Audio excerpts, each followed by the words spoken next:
बीमार हो जाते हैं। तो जौन उसने कंजूसी की तो 1 रुपए का जौन 10 ले आए तो उन्हें घर में खाया तो कम से कम जौन सब ने खाए तो सब बीमार हो गए। जौन 10 रुपए का लाए थे ना वो बीमार हुए ना कुछ हुए, लेकिन जौन 1 रुपए के 10 केले लाए तो सब बीमार हो गए।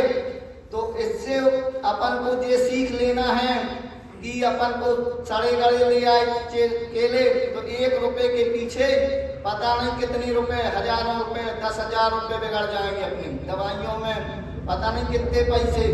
इसलिए अपन को कभी भी बाजार जाए तो ऐसी चीज लाएं कि अपने घर में बीमारी ना हो। नहीं तो अपन ने थोड़ी सी कंजूसी के पीछे अपन इतनी दवाई खाई, शरीर को दुख दिया, सब दिया। तो ऐसी अपन को कोई भी साधुओं को नहीं देना है कि वो बीमार पड़ जाए। वो अपन 10 रुपए का 1 केला लाएं। ऐसे और चीज़ों में जो भी हों तो अच्छी चीज़ साधुओं को दें तो उनकी चर्या भी अच्छी रहेगी, वो सब अच्छा रहेगा।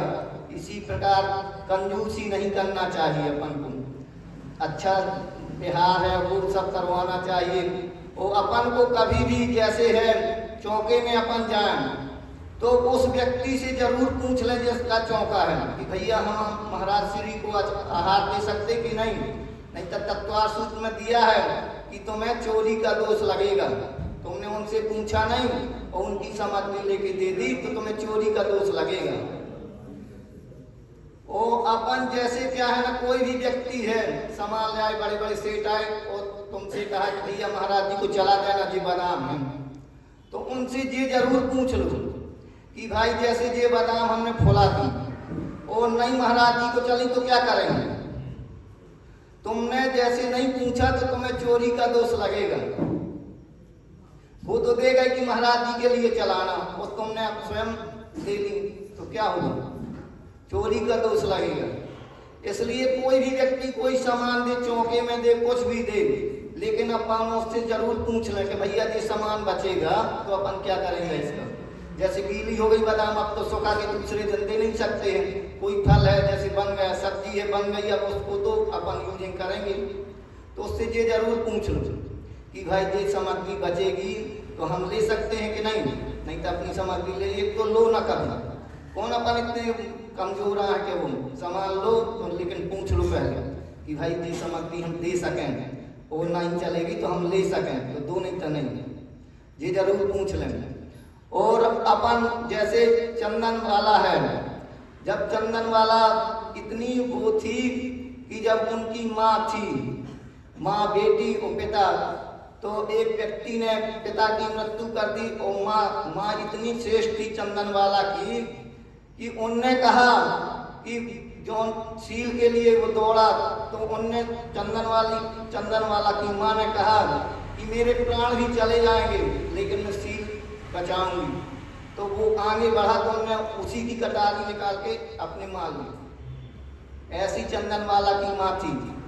जब माँ मर गई तो उसने देखा कि तो मेरे ऊपर वार करेगा, तो चंदन वाला एकदम भागी जंगल के लिए, जंगल में भागी और एक भील ने उन्हें पकड़ लिया। तो अब भीलों का काम रहता है, तो उनने फिर जाके एक वैश्या के यहाँ बिक्री कर दिया। तो अब चंदन वाला वो जो वैश्या थी वो तो अपने काम के लिए ले जाती कि आप पैसे दे के, उसने ले लिया। इतनी चंदन वाला वो थी, उसका पुण्य था कि वैश्या के यहाँ ले लिया वैश्या ने, लेकिन वैश्या भी उस काम के लिए ले जा रही थी। तो उसने देखा कि यार लेके गई, तो एक सेठ जी थे, यार इतनी सुंदर जी लड़की है, ये कोई राजा की सेठ की जरूर लड़की होगी, इसकी विपत्ति होगी जब तो ये यहाँ मार्केट में लेके आई है। तो सेठ ने जब उसको खरीद लिया चंदन, 10,000 20,000 रुपये दिए और लेके आए घर में। तो अब सेठानी यहाँ कहना, हाँ तुम सौत को लेके आ गई, का सौत नहीं है, अपनी बेटी घाई है। तो बेटी घाई है तो उनने रात दोनों रहने लगी। तो जब सेठ जी एक क्या हुआ कि मार्केट करने गए, विदेश गए, वहाँ से लौट के आए तो कहा चंदन वाला भूल के, उनकी पत्नी नहीं थी, तो वो क्या करने लगी कि उनने पानी लाई कि पिताजी हैं थक गए होंगे तो पैर उनके अपन धो दें और अच्छा कर दें। तो उनके बाल चंदन वाला के अच्छे बाल थे। कहते सबसे ज्यादा दांत और बाल से आदमी सबसे ज्यादा मोहित होता है, इसलिए महाराज जी अपने केसवंश कर लेते हो, दांत नहीं करते, उससे आदमी ज्यादा हुए। इतने अच्छे वो थे अपने बलदाऊ जी कि जब निकलते थे तो महिलाएं जैसे पानी भरती हैं तो अपने बच्चे को ले जाती थी, तो घड़े की जगह बच्चे को लोहा दे वो कर देती थी, इतनी मोहित हो जाती थी। तो बलदाऊ जी जाके फिर वहाँ मांगी दूंगी मैंने, देखा होगा आप लोग गई होंगी, तो उनने कहा यार मेरे पीछे कितने व्यक्ति पागल ऐसे होते हैं, तो उनने जाके तपस्या करके पीछे अपना ऐसे करके बैठ गए वहाँ, यार मेरे कारण कोई वो हो तो बेकार की चीज है। तो जब उनने पीठ करके वो तपस्या की, जब चंदनमाला को देखा कि यार वो पैर धो रही थी और उसकी स्वयं जौन पत्नी पहले की थी, तो उनने देखा कि यार बाल तो गीले हो रहे हैं, उनने बाल थोड़ी ऐसे कर दिए। अरे तो एक जौन वो थी उनकी दासी थी, देख लो ये तुम्हारी सौत है कि नहीं, क्या कर रहे सेठ जी, बाल छू रहे वो कर रहे, तो कौन के बाल वो करते हैं, वो तो बेटी समझ के अपने के बेटी है, तुम बाल भींग रहे तो वो पीछे कर दें। तो उनने फिर देखा, फिर सेठ जी जैसे बाहर गए तो फिर उनकी जो पहले की पत्नी थी सेठ जी की, तो उनने पूरे चंदनमाला के केस वो करवा दिए, खूब मारा वो किया, वो नाई को बुला के उनके बाल बनवा के वो कर दिया, उन्हें मुंडन करके और जाके एक कारागृह में भगवान की चैने वो डाल दिया। तो जब चंदनवाला फिर सेठ जी जब आए तो कहने लगे चंदना कहाँ है, तो कोई काय के लिए बोले, और दासी के लिए सेठानी ने कह दिया था कि कोई नहीं बताएगा ऐसा काम किसने किया। तो जब कर दिया तो चंदन तो कोई नहीं बताया, तो फिर सेठ जी ने कहा दासी से कि कहाँ है चंदन वाला, तो चंदन वाला को कहा कि ऐसा ऐसा उसने कहा है, पत्नी ने किया है और वहाँ कारागार में है। तो उसके लिए खाने के लिए उड़द के दाने छिलके दे दिए। इतना कष्ट सहा, आज की माता होती तो पता नहीं क्या करती, लेकिन अपन को उनसे ऐसी सीख लेना चाहिए कि भाई इतने कष्ट आने के बाद भी उनने कुछ डरी नहीं चंदन वाला। फिर जब उन्हें उड़द के दाने दिए और वो किया तो सेठ जी आए, देखा ऐसा है, तो उनने कहा कि भाई एक लोहार को बुलाओ इनकी बेड़ियां कटवाने के लिए। तो यहाँ से फिर भगवान महावीर भगवान पहुँचे और जैसे ही बड़गाहन में भी था तो वो आकड़ी भी ऐसे लिए थे कि जिनके हाथ में सूफे में उड़द के छिलके होंगे और वो होंगे।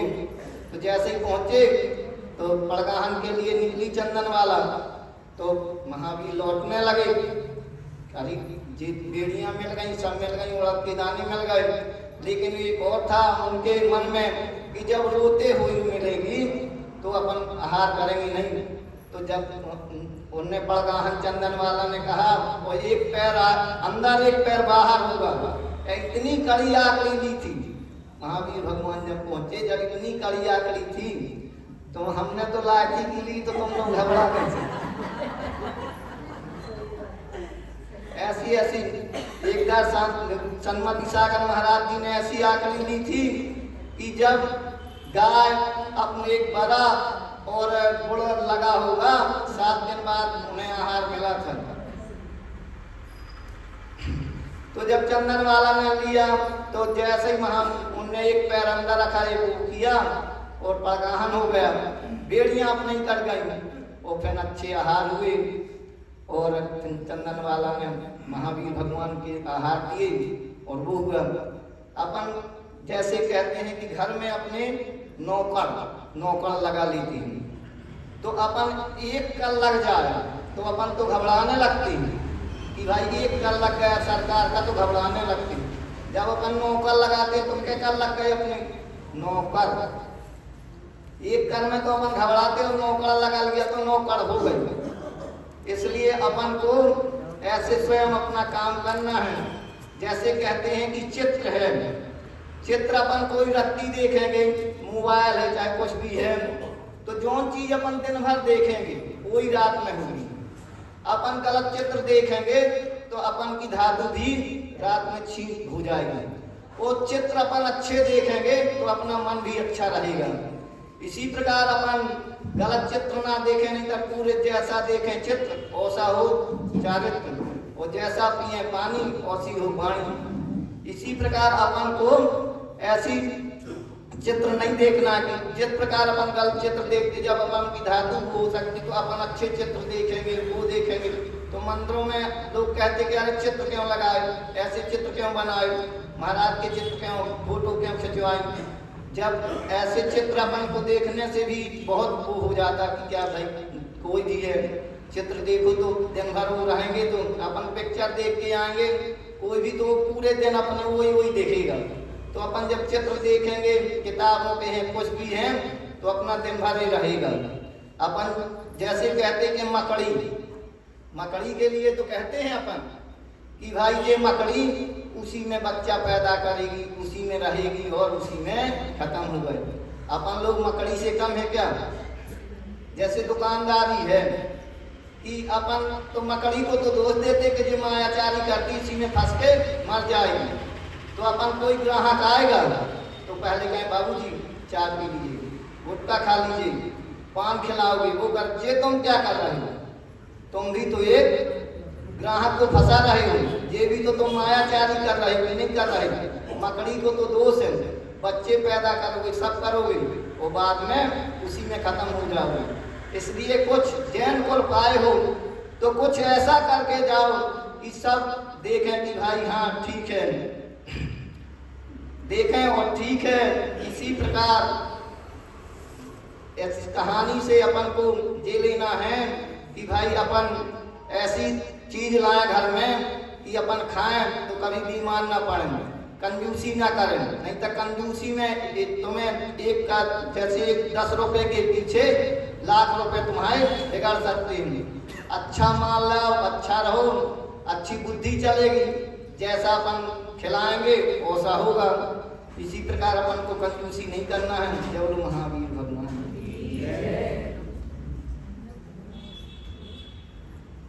निर्मल सागर।